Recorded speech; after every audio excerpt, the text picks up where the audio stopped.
This video is really for Nitro RC nerds on YouTube. This is his dream monster truck right here.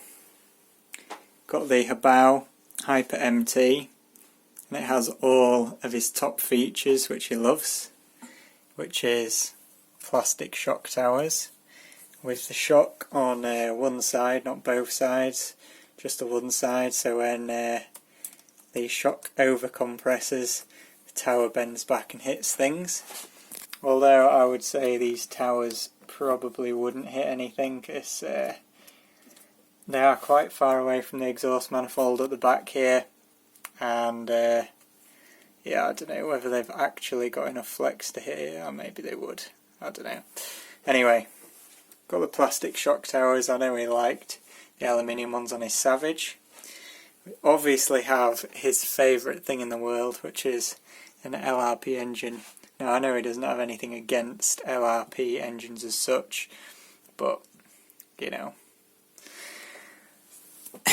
We also have a Reds Racing Clutchin here, 4-shoe with aluminium clutch shoes and a steel spur gear. This actually comes with a steel spur gear stock, but this is a machined spur gear, so it's upgraded and heavier than stock.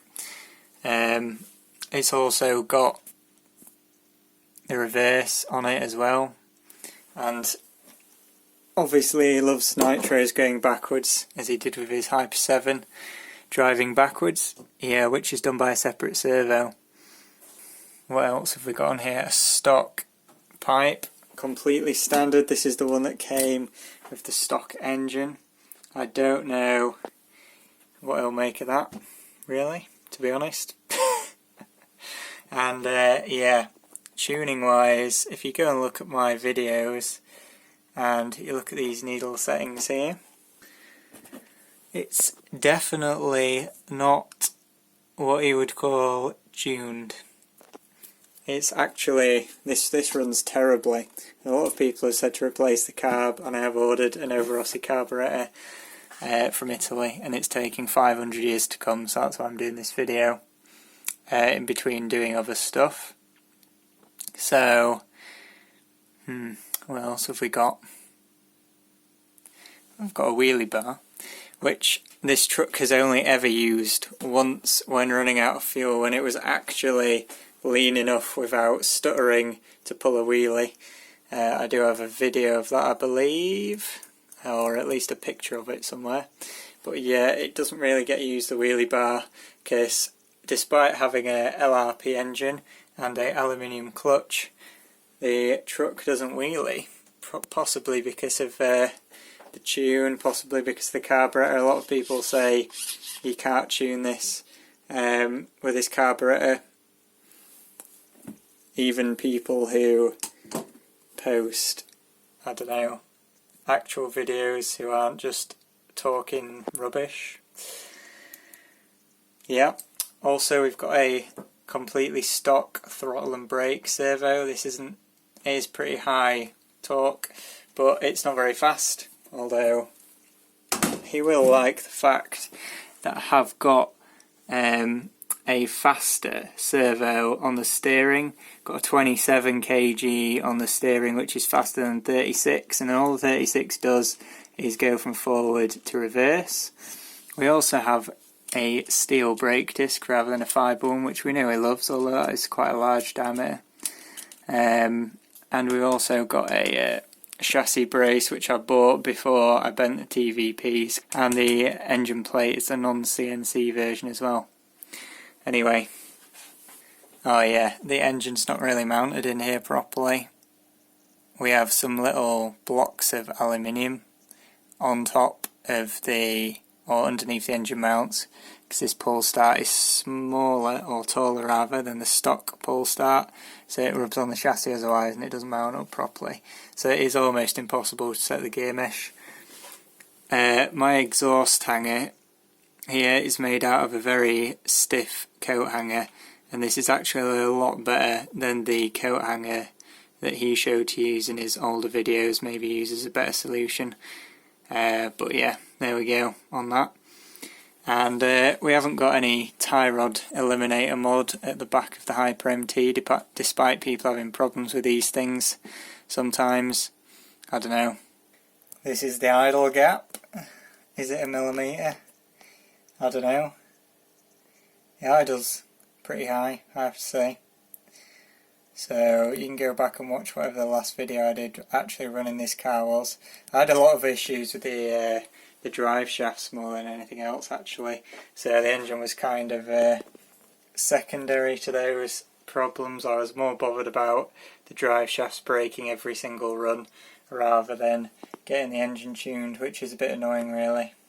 Another thing I wanted to point out as well is there's all this residue down here, like little bits of metal and dirt, right next to where the clutch bell is. If I remove the tank you can probably see better. Oh, there you go. Yeah, you see all that stuff out the side? Just there where the clutch bell is. If I wipe that off and run it for a bit longer, it all comes back again. You can see this weird stuff here on the edge of the clutch bell. Not entirely sure what's going on there.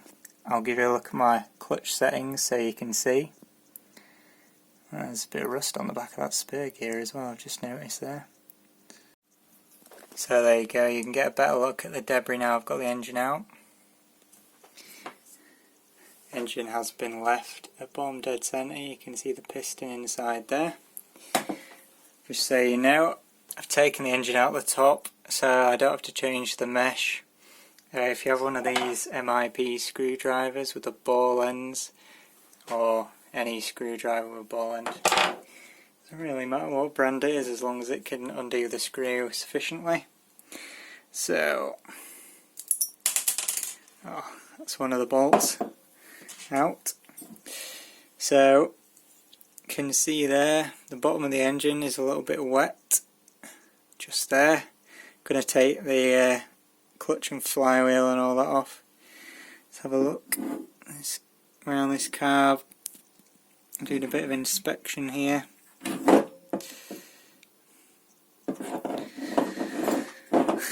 I don't know, nothing seems weird to me apart from this wet bit down here. Maybe the front bearing leaks, maybe that's the problem. Who knows? Oh, and the pipe, by the way. This is the pipe, and that also has these marks in the exact same place where these marks are on the chassis. So it goes kind of like that. Don't know whether this pipe's any good or not. I've had quite a few people tell me to change it, but why would I spend like another 50 or £100 on a pipe when the engine sucks basically, or maybe the engine doesn't suck, maybe just the tuning sucks, or maybe this carburetor sucks, who knows. Okay, so here's the clutch setup. We have a couple of washers on the top, that one, and then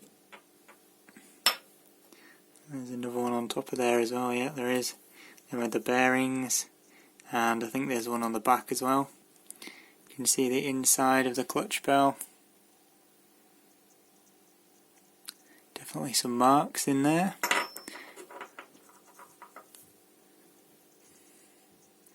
A little bit of dirt. Is that normal? Who knows?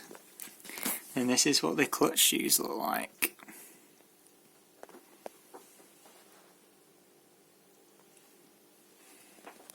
You can see it's the Red's 4-shoe clutch with the adjustable post, so you actually turn it one way or the other to make it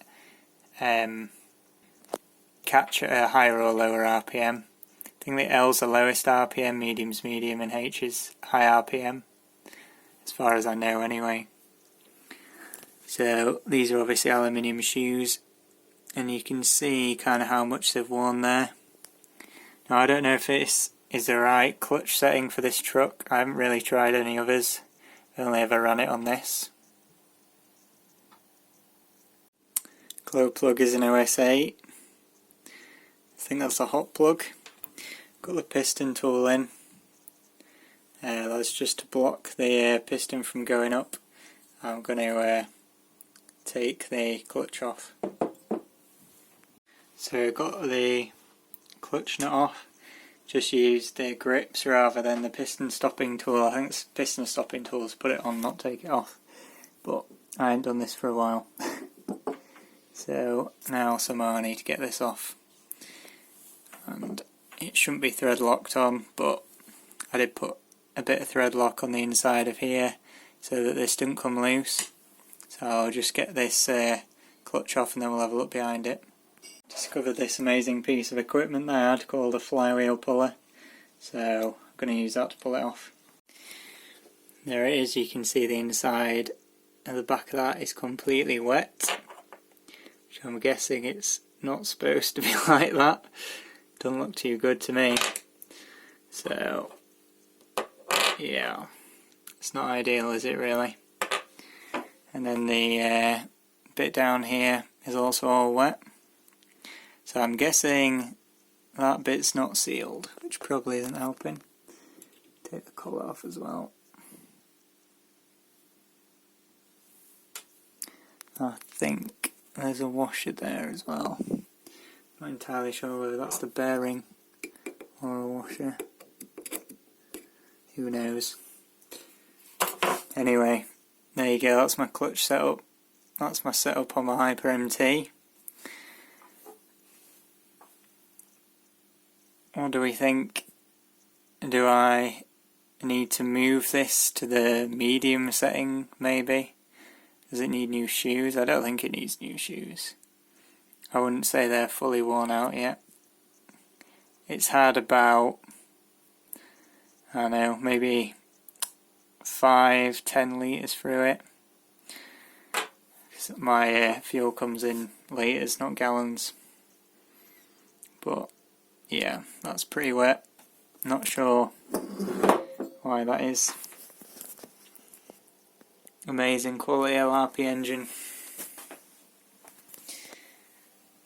Anyway, any advice? Put it in the comments, do a video on it. Don't really care.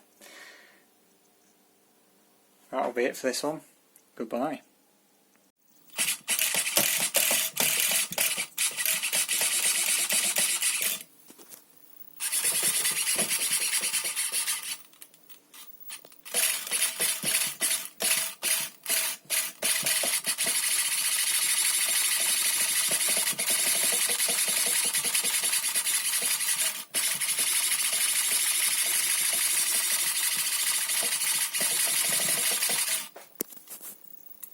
Fast servo on the steering.